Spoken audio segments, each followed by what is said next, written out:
जय शनिदेव भैया, आपने एक्सपीरियंस बताने को बोले थे तो थोड़े एक्सपीरियंस मेरे को भी हुए, तो मैं बताता हूँ। सबसे पहला एक्सपीरियंस जब आपने ओम सम शनिश्चराय नमः ओम का मंत्र दिया था, उसमें ये हुआ कि 3 कन्याएं थी जिनके नाम थे काली, सरस्वती और लक्ष्मी। अब सब मतलब ध्यान की अवस्था में मैं बैठा हुआ था, तो ये तीनों आके मेरी गोद में बैठती हैं। पहले माँ काली आती हैं, फिर माँ लक्ष्मी आती हैं, माँ सरस्वती आई नहीं थी उस टाइम। तो मैं ये बोलता हूँ कि अरे सरस्वती कहाँ है, तो फिर जब वो आती हैं तो वो मेरी गोद में बैठती हैं आके। तो पहला एक्सपीरियंस ये था। अब मुझे लगा कि शायद ये नॉर्मल एक्सपीरियंस होगा या मुझे पता नहीं था ये क्या हुआ। तो मैं ऐसा करके ध्यान करके पूरा सो गया, और जैसे ही मैं जब सुबह उठा अगले दिन, तो उसमें क्या हुआ कि मैं बिल्कुल मौन हो गया। मेरा बोलने का मन नहीं करा, मेरा कुछ कहने का मन नहीं करा, मुझे मौन रहने में बड़ा आनंद आने लग गया। ऐसा समझ लीजिए कि आप दिमाग में थॉट तो चल रहे थे, पर बाकी का जो पूरा मन है नीचे का, मतलब जो नीचे का हिस्सा है पूरा, अगर सर के हिस्से को छोड़ दे हम लोग, फोर हेड वाले, तो वो पूरा शांत था। अब जिंदगी में पहली बार ऐसा हुआ था। जैसे हमारा मन है वो 24 घंटे एक्टिव रहता है, वो कुछ ना कुछ बोलता रहेगा। कभी कोई गाना चला देगा, कभी किसी की बात चला देगा, कभी कुछ उल्टा सीधा दिखाने लग जाएगा हमें। तो वो जिंदगी में पहली बार शांत हुआ। तो पता चला कि जब मन शांत होता है तो नीचे बॉडी के हिस्से में ऐसा होता है, थॉट आ रहे थे पर मन शांत था। ऐसा कह लीजिए माइंड एक्टिव था, मन शांत था। अब इसके बाद क्या हुआ कि जब भी कभी कोई घर वाला मुझसे क्वेश्चन करता कि ये क्या है, ये खाने में क्या खाएगा, ये खाएगा, मतलब क्या करना है क्या नहीं करना, तो मैं लिख के बताता था उस चीज़ का आंसर। अब मुझे लिखने में इतना मज़ा आने लग गया कि मेरा बोलने का तो बिल्कुल वैसे ही नहीं कर रहा था मैं, तो मेरा और मन नहीं किया। तो पूरे दिन आप समझ लीजिए ज़िंदगी में पहली बार कभी शांत रहा, मौन अवस्था में रहा, और उसमें इतना आनंद आया कि मैं व्याख्या नहीं कर सकता उसकी, कितना आनंद था उसमें। ये पहला एक्सपीरियंस था। अब इसके बाद दूसरा ये हुआ कि जब वो आपका जाप खत्म हुआ, 1 हफ्ते वाला जो आपने बताया था, उसके बाद कि जो मणिपुर चक्र वाला एरिया होता है, वहाँ से ऐसा लगा कि वो वाला एरिया बिल्कुल जो स्पाइन होती है पीछे, उससे जाके एकदम स्टिक हो गया, चिपक गया। और ऐसा लगा कि किसी ने जो स्पाइन में ऐसी रॉड डाल दी है, और रॉड मतलब ऐसा कि स्पाइन को अगर मैं बैक करूँ, रीढ़ की हड्डी को अगर थोड़ा सा भी झुकाऊँ तो वो रीढ़ की हड्डी मेरी टूट जाए। इतनी ज़ोर से किसी ने रॉड डाल दिया, ऐसा लगा। और तभी क्या होता है, नीचे से कुछ ऊपर जाता है, ऐसा लगता है कि कुछ नीचे से ऊपर उठ रहा है। और जैसे जैसे वो ऊपर आता है तभी पूरी बॉडी ऐसे वाइब्रेट करती है जैसे किसी ने हज़ारों से भी ज़्यादा वाइब्रेटर लगा दी हो पूरी बॉडी में। और जब वो थर्ड आई तक पहुंचती है, जब वो थर्ड आई पे आती है, तो ऐसा लगता है कि आंखों के सामने बिल्कुल सफ़ेद प्रकाश है, सफ़ेद प्योर वाइट। आप उसे ये कह लीजिए, जैसे अगर हम कहें तो अनंत प्रकाश है उसकी, कोई कभी ना ख़त्म होने वाला प्रकाश। अब वो दिखने लग गया, और जब वो दिखा तो उसके बाद, दिखने के बाद, वो थर्ड आई से ऊपर चलता है जो नीचे से उठ के आया था मूलाधार से। तो जब वो ऊपर जाता है, अब ये नहीं पता वो कहाँ गया, बस वो ऊपर गया। अब जैसे ये एक्सपीरियंस होता है, इससे पहले ना एक हल्का सा एक ग्लिम्स आया था। अब ग्लिम्स या ध्यान की अवस्था में कुछ आना, या ग्लिम्स कहना, आप ऐसा कह लीजिए। तो वो ये था कि जो एक देवी थी, माँ पार्वती आप समझ लीजिए, उनको, और कार्तिकेय जी थे, क्योंकि कार्तिकेय जी से पहचानो, कार्तिकेय जी इतना संभाल के माँ पार्वती को ही ले जाएंगे। तो माँ पार्वती जी ये समझ लीजिए कि घायल अवस्था में थी थोड़ी, तो उनको कार्तिकेय जी संभाल के शिव जी के पास ले जा रहे थे। ये उस टाइम हुआ था मेरे को, जब इसके ये ध्यान में आने से पहले, ये रीढ़ की हड्डी वाला होने से पहले, ऐसा लगा था कि उनको पकड़ के कार्तिकेय जी ले जा रहे हैं कहीं, किसी से, आप शिव के पास मिलने। और फिर जब ये ख़त्म हो गया, रीढ़ की हड्डी वाला भी हो गया, इसके अगले दिन ये हुआ कि ध्यान अवस्था में शिव जी बैठे थे, और जो माँ पार्वती थी वो उन्हें रिझा रही थी कि वो अपनी ध्यान की अवस्था तोड़े।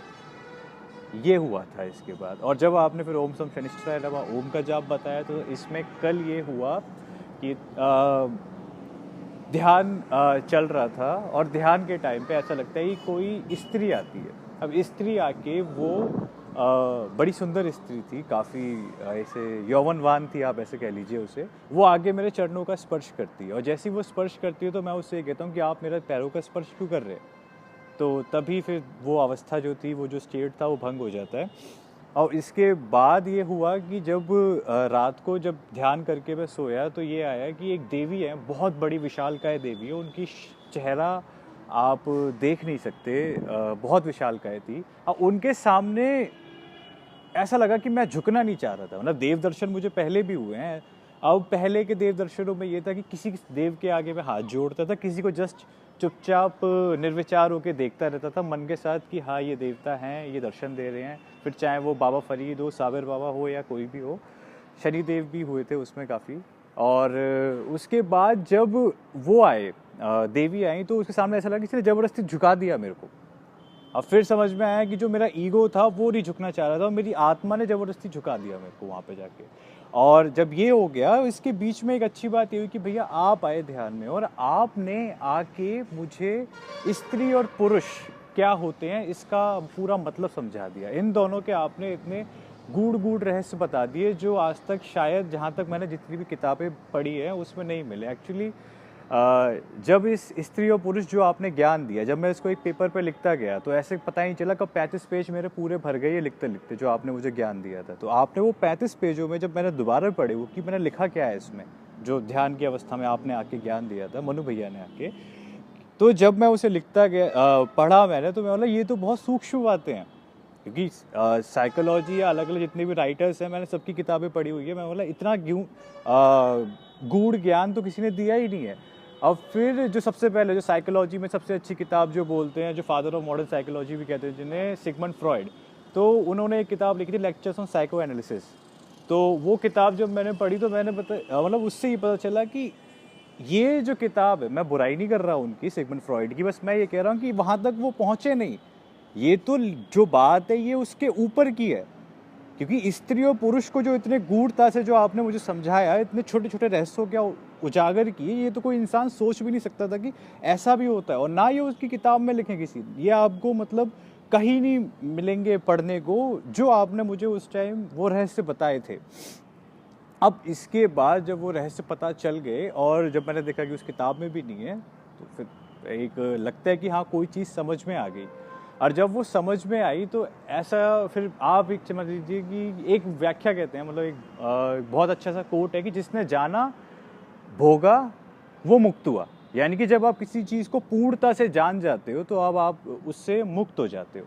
तो ये हुआ। अब इसके बाद एक चीज़ और है कि आपने फिर ये समझाया कि ये तंत्र क्या होता है, जैसे मारण, मोहन, वशीकरण, उच्चाटन, जो ये तांत्रिक जो करते हैं ये कैसे करते हैं। और तांत्रिक ही नहीं, हम लोग जो नॉर्मल इंसान हैं, हम बिना मतलब सोई हुई अवस्था में किसी के ऊपर कैसे चलाते हैं तंत्र, किसी को मैनिपुलेट, किसी को, अगर मैं और अच्छे शब्दों में बोलूँ इंग्लिश के तो इसको कहते हैं सिड्यूस करना किसी को, तो हम कैसे करते हैं, ये कैसे माया जाल हम लोगों ने फैला रखा है।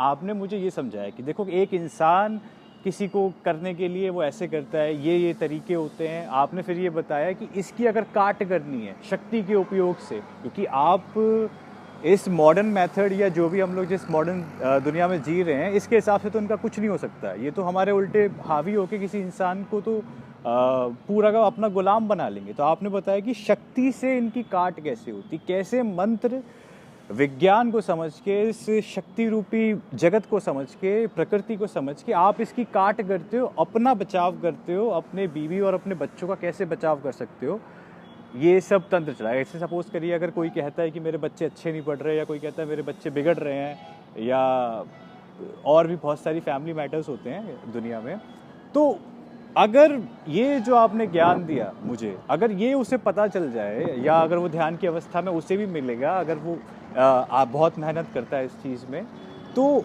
वो बचा सकता है अपने फैमिली को, और इन सब जो तंत्र जो चलाया हुआ है, ये जो माया जाल फैला हुआ है, इससे बच सकता है और भगवत प्राप्ति एंड में कर सकता है।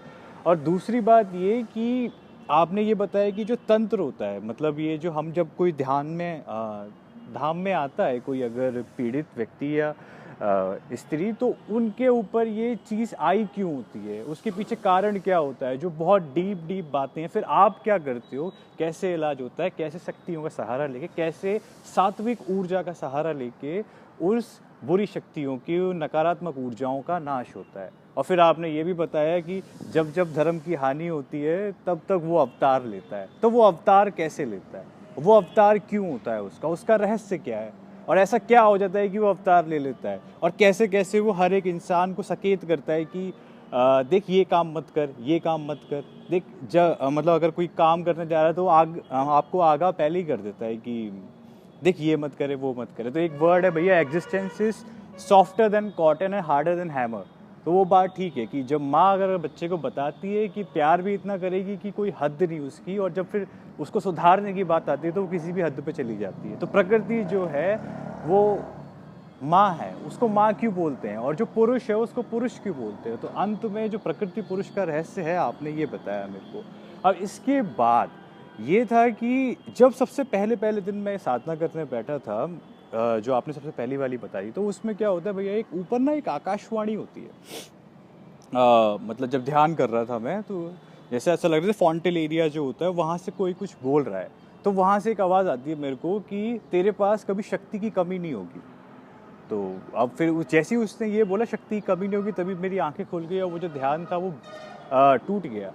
तो मुझे मतलब तो नहीं पता है इसका क्या होता है, शक्ति की कमी नहीं होगी, पर इतना पता था, ये सुनने में बड़ा अच्छा लगा था कि हाँ किसी ने ऐसे बोला है कुछ। और इसके बाद एक चीज़ और ऐड करना चाहूँगा इन सब में कि आपने आज से 4-5 महीने पहले मुझे वरदान दिए थे 2 आगे खुद सपने में। जो पहला वरदान था वो ये दिया था आपने कि अगर मुझे कोई दुख पहुंचाना चाहे, कोई मुझे हानि पहुंचाना चाहे, कोई मुझे कष्ट पहुंचाना चाहे, तो आप मेरी रक्षा करोगे 10 दिशाओं से, चाहे अनंत दिशाओं तो अनंत दिशाओं से आप मेरी रक्षा करोगे। और अगर वो जो भी मुझे कष्ट या दुख पहुंचा रहा होगा या दर्द किसी भी रूप में मेरी हानि कर रहा होगा, तो उसको आप अपने ऊपर ले जाओगे, मेरे ऊपर वो छू भी नहीं सकती मेरे को वो चीज़। पहला वरदान आपने मेरे को ये दिया था, दूसरा मैं बताऊंगा नहीं। तो ये सारे एक्सपीरियंस थे। अब इतना है कि ये जो ध्यान की पद्धति जो आपने बताई है, जहाँ तक मैं समझ पाया हूँ, अगर कोई समझ लेता है इस चीज़ को और कर लेता है अच्छे से और धारण कर लेता है अपने शरीर में आपकी बातों को, आपके शब्दों को, क्योंकि ऐसा कहते हैं कि गुरु के शब्द ही, वैसे भैया तो गुरु है नहीं, गुरु तो भगवान शिव हैं, क्योंकि भैया कहते हैं मैं गुरु हूँ नहीं किसी का। तो जब किसी के शब्द होते हैं, शब्द ही गुरु होते हैं। अगर अच्छे से समझो इन चीज़ों को, तो शब्द को ही गुरु बोला गया है। तो अगर आप किसी के शब्द धारण करते हो अपने अंदर, तो गुरु रूप में वही काम करते हो, शक्तिपात भी वही हो जाता है। और इसके बाद ये बताया, और जब इतना ध्यान करते करते आपकी कॉन्शियस, ये कह देता हूँ मैं कि इतनी समझ आ जाती है उसमें, इतना स्तर बढ़ जाता है कि वो ये समझ जाती है कि ये माया क्या है, हमारा अहंकार क्या है, और ये अहंकार हमसे क्या क्या करवा देता है, क्या पाप कर्मों में ढकेल देता है हमें। और वो जो ब्रह्म है, वो जो ईश्वर है, वो जो भगवान है, वो परमात्मा है, वो पुरुष है, वो क्या है, और हम भाग उसी के लिए रहे हैं। आप चाहे किसी भी मीडियम में चले जाओ, भागना उसी के लिए, जाना उसी के पास है। आपको ये भेद बता देता है कि क्या तेरा अहंकार है और क्या वो भगवान है। और जब आपको पता चलता है तो बहुत होता है कुछ। तो मैं ये नहीं कहूँगा कि मुझे पता चल गया, पर जितना मुझे मिला है मैं उसी के उस पर बता रहा हूँ। बस ये एक्सपीरियंस थे भैया, बहुत अच्छे एक्सपीरियंस थे। ओके, जय शनिदेव।